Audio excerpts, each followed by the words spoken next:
Hockey. The baby's cry pulled Adeline out of a thin, restless sleep just past 2 in the morning. She rocked Nora back down, smoothing the damp curls off her forehead, and only when the little chest rose and fell in that slow, trusting rhythm did Adeline notice the cold dent in the mattress beside her. Wesley was gone. Hockey. She didn't think much of it at first. He kept odd hours lately, said the firm had him buried. Hockey. But the house was too quiet in that particular way that makes a person's skin prickle, and she padded down the stairs in her bare feet, one hand on the rail, the other tugging her cardigan closed against the November chill seeping through the old windows. She heard them before she saw them. Hockey. The kitchen light was off, but the back porch light threw a yellow rectangle across the linoleum, and Wesley's voice came through the cracked screen door low and careful, the way men talk when they think no one's listening. She doesn't suspect a thing, Mom. She never does. Adeline stopped on the bottom step. Hockey. Her mother-in-law's voice answered, dry and pleased. Good. Keep it that way until the estate closes. Her father signs the shares over to both of you in the spring, joint owners, that's what the man said. After that, it doesn't matter what she finds out, and Brielle? Brielle stays out of sight until the divorce. Hockey. One thing at a time, Wesley. You always want everything at once.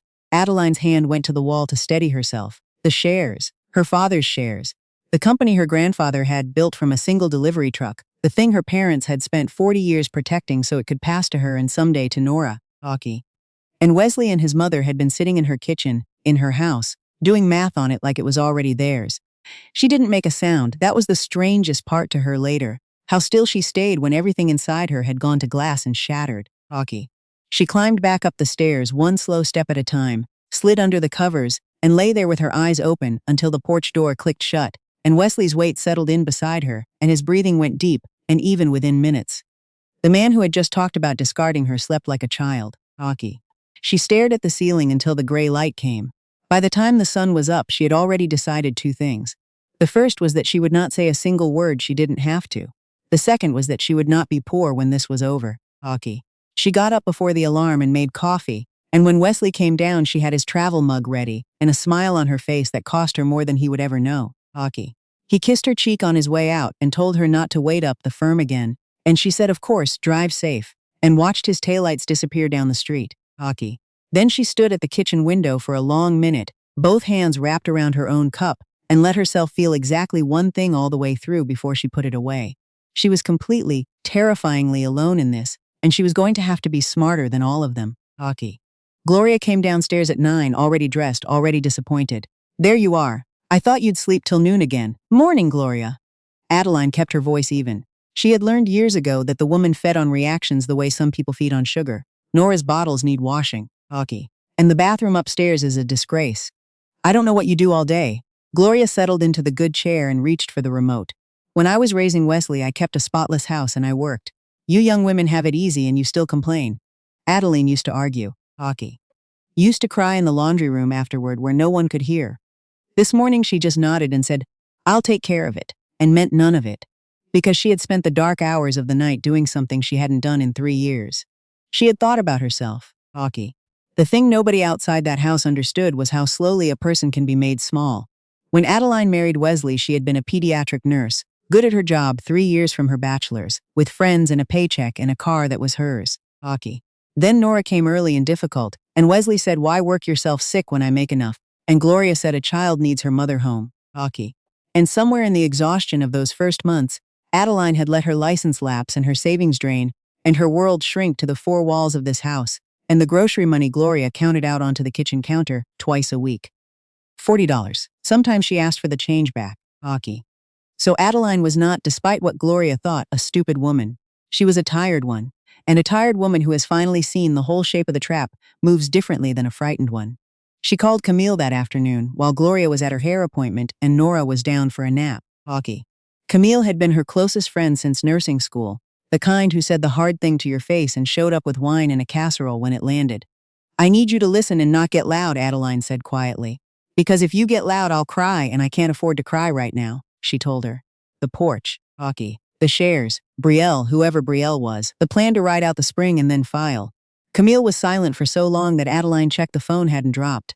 Okay, Camille finally said, and her voice had gone flat and dangerous in a way Adeline had only heard once before. Okay, first thing. Hockey. You don't sign anything. Not one piece of paper, not even a birthday card you're not sure about. Second thing. Does your dad know what they're planning? No, and I'm not telling him over the phone where I can't see his face. He's got a heart condition, Cam. Hockey.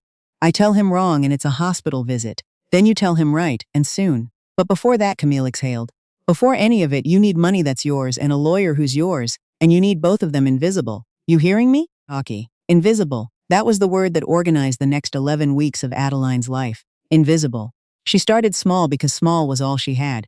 She found a remote charting job, the kind hospitals farm out to nurses who can no longer work the floor, reviewing patient records for insurance coding. Hockey. It paid by the chart, and she did it at the kitchen table after midnight. After Wesley slept, after Gloria's door was shut, the laptop brightness turned all the way down. Hockey. The first deposit was $140, and she sat there in the dark and cried over it. Not from sadness, but from something she'd almost forgotten the shape of. She'd earned it. It was hers. Hockey. She opened an account at a credit union 2 towns over that Gloria had never heard of in her name alone, and she funneled every dollar into it. She kept the house spotless. Hockey. She washed the bottles and scrubbed the bathroom and cooked the dinners and absorbed the insults with a small, flat smile. And Gloria, watching her, decided the girl had finally been broken into something useful. She settled down. Adeline heard her tell Wesley one night. Hockey. Knows her place now. And Adeline, folding laundry in the next room, let her think it. Being underestimated, she was learning, was its own kind of cover. Camille found the lawyer, not a flashy one. Hockey. A woman named Priya, who ran a small family practice out of a brick building downtown, and who, when Adeline finally sat across from her, with $1,100 of her own money in a retainer, listened to the whole story without once interrupting and then said, "The shares are the key to everything." Hockey. If your father transfers them to you and Wesley jointly, your husband walks away with half a company in a divorce. If your father transfers them to you alone, or holds them in trust for your daughter, Wesley walks away with nothing but his clothes. Hockey. The entire plan you overheard depends on a signature your father hasn't given yet. Adeline felt the floor steady under her for the first time in months. So I just have to get to my father before they do. You have to get to your father, Priya said, with proof. Hockey. Because right now it's your word against your husband's, and you're going to be the wife asking the man's father-in-law to change his estate plan during what looks like a marital spat. You need him to hear it, not from you, but from them. Proof. That was the part that frightened her, because proof meant staying. Hockey. Staying in the bed, staying at the table, staying in range of the man who had talked about throwing her away while she slept beside him. Every cell in her body wanted to grab Nora and run to her parents' house and never look back. But running with nothing was exactly the outcome they'd built the whole plan around. Hockey. So she stayed, and she watched, and she waited for them to talk where she could catch it. The night it happened, she almost missed it. She'd put Nora down and was coming back from the nursery when she heard Brielle's name through the office door. Hockey. Wesley was on speaker, and Gloria was in there with him, and the door was open 2 inches, and Adeline stood in the dark hallway with her phone already in her hand and her thumb already on the voice memo, because Camille had drilled her to keep it there, always just in case. She pressed record. Hockey. The doctor confirmed it, it's a boy. Brielle's voice tinny through the speaker, light with something close to triumph. Wesley, your mom's gonna get her grandson finally. Gloria's laugh was awful. A grandson. Hockey. Finally somebody in this family does something right. Adeline understood then, with a sick clarity, that the daughter she had given them, her bright, sweet Nora, had never counted in this woman's ledger at all. You keep that baby healthy, Brielle. Hockey. He's the only Whitlock that matters now, and Adeline? Wesley's voice. She's been weirdly easy lately, compliant. I keep waiting for it. She's a beaten dog, Gloria said. Don't overthink it. The shares close in March. You file in April. Hockey. By summer, she's back at her mother's, and you've got the company and the boy, and we've cut the dead weight clean. Just don't touch the girl before then. Don't give her anything to take to a judge. What about custody of Nora? What about it? You think anyone's fighting over the girl? Adeline stopped the recording. Hockey. She stood in the hallway with the phone trembling in her hand and her own pulse loud in her ears, and she made herself walk, not run, back to the bedroom, and she sat on the edge of the bed and listened to it, once, low, with the phone pressed to her ear. To be sure, it was clear. It was clear. Every word. Hockey. She did not confront him. This was the thing she had promised herself in the gray dawn weeks ago, and it was the thing the smarter, harder version of herself held to now, even with the proof burning a hole in her hand. She did not throw the phone in his face. Hockey. She did not scream that she knew, that she'd heard, that he was a coward and his mother was a monster, and his unborn son was being used as a chess piece by a woman who'd called her own granddaughter dead weight. Hockey. Because the second she said any of it, the plan would change, and a changed plan she couldn't predict was more dangerous than the one she'd memorized. Instead, she went to bed. Hockey. She lay down beside Wesley when he came in, and when he draped his arm over her out of habit, she did not flinch, and that was the hardest thing she had ever done in her life. Hockey. The next morning she sent the recording to Priya and to Camille and to a second hidden cloud account, and she drove the 40 minutes to her parents' house with Nora in the back seat. Hockey. Her father Raymond met her at the door looking older than she remembered, and her mother Dorothy was already setting out the coffee, and for a moment Adeline almost lost her nerve, because they looked so happy to see her, so unaware. Hockey. Then she thought of the word grandson in Gloria's mouth and the word girl, and she sat them both down at the kitchen table where she had eaten 10,000 childhood breakfasts, and she said, "Dad, before you sign anything over to me and Wesley, I need you to hear something." Hockey.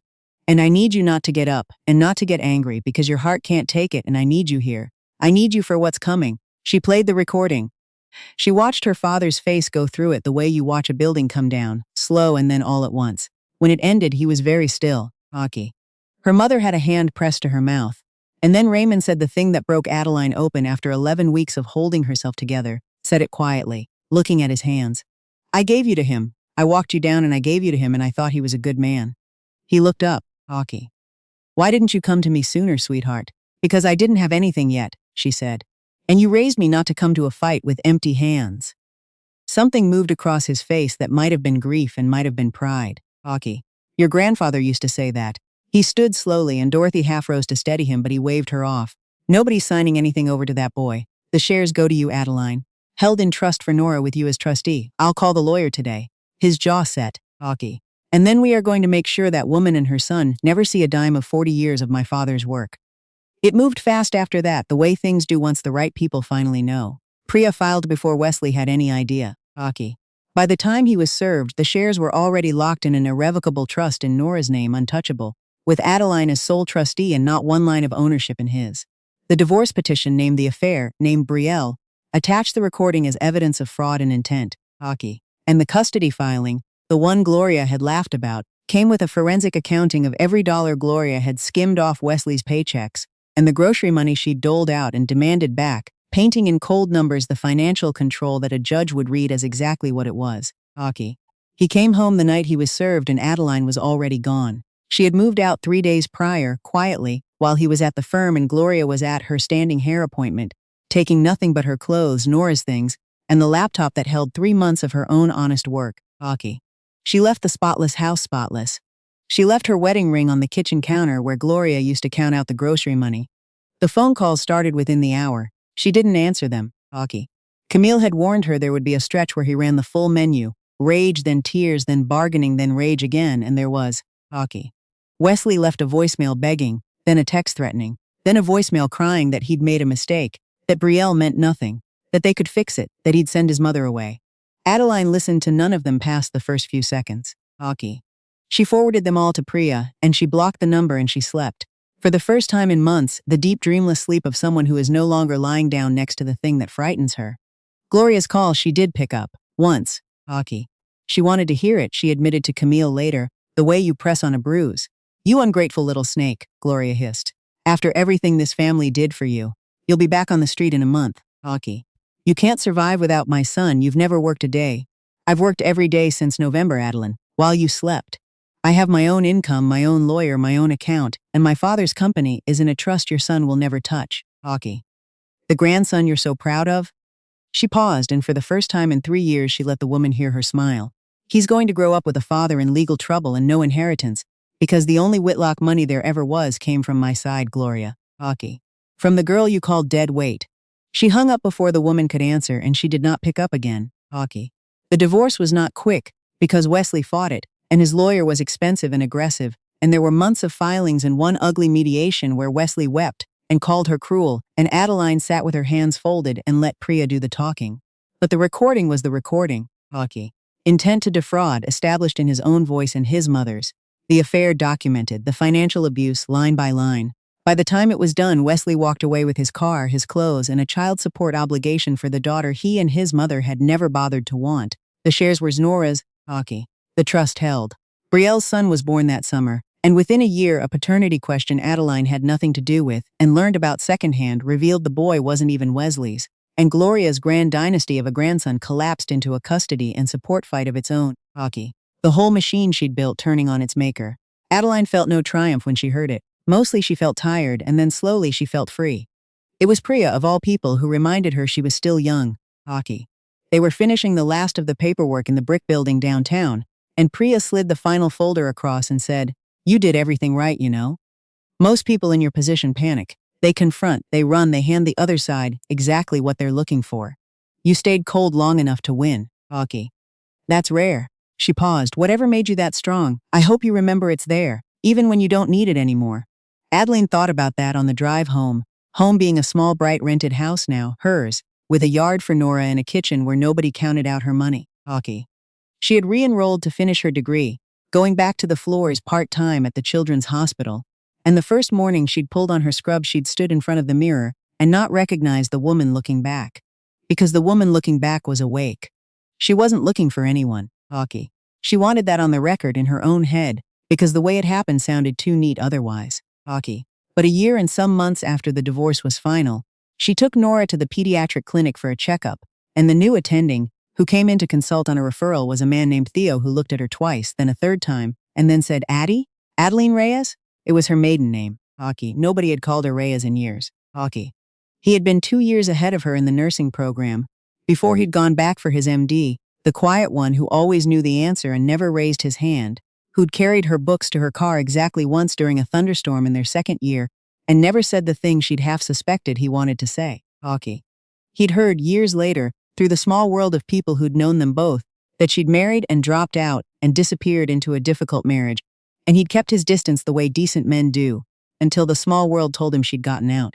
He didn't tell her any of that the first day. Hockey. He told her over time, the way trust gets built, in coffee that turned into dinner that turned into Theo learning the precise way Nora liked her sandwiches cut, and showing up to the children's hospital fundraiser, just to see Adeline in a dress laughing. Hockey. Surrounded by colleagues who knew her now as one of the best on the floor. Hockey. There was a smell she came to associate with him, clean and faintly of cedar from whatever he wore, and the first time she caught it on her own coat after he'd hugged her goodbye. She stood in her bright kitchen and pressed the fabric to her face and laughed at herself, at 40, behaving like a girl. Hockey. He proposed in the spring, 2 years almost to the day from the November night she'd stood frozen on the bottom stair. Hockey. They married in her parents' backyard, under the big oak, with Dorothy crying and Raymond, slower now but steady, walking her down a path that Nora ran ahead of, scattering petals from a basket and announcing to everyone that this was her mommy getting married, and the man was going to be her dad, the good one. Hockey. Camille stood up beside her. Priya came as a guest and cried, which surprised them both. Hockey. Raymond placed his daughter's hand in Theo's, the way he had once placed it in a man who turned out to be hollow. But this time his hand didn't shake, and afterward he pulled Adeline aside and said the thing she would keep for the rest of her life. "Your grandfather built something so it would protect this family." Hockey. "I always thought that meant the company." He squeezed her hand. "Turns out it was you. You're the thing he built." Hockey. "You just didn't know it yet." She thought of the gray dawn light, and the $40 counted onto a kitchen counter, and the cold dent in a mattress, and the long quiet weeks of staying when every part of her screamed to run. Hockey. She thought of how close she had come to being the woman they'd planned for, the broken dog back on her mother's doorstep with nothing. Hockey. And she thought that the difference between that woman and this one had been a single decision made in the dark, the decision not to react, not to break, not to give them the satisfaction of seeing her bleed, but to wait and work and walk out the door already free. Nora tugged her hand, asking to dance. Hockey. Adeline laughed and let her daughter pull her out under the oak, and she danced, and she did not look back at the house she'd left, not even once.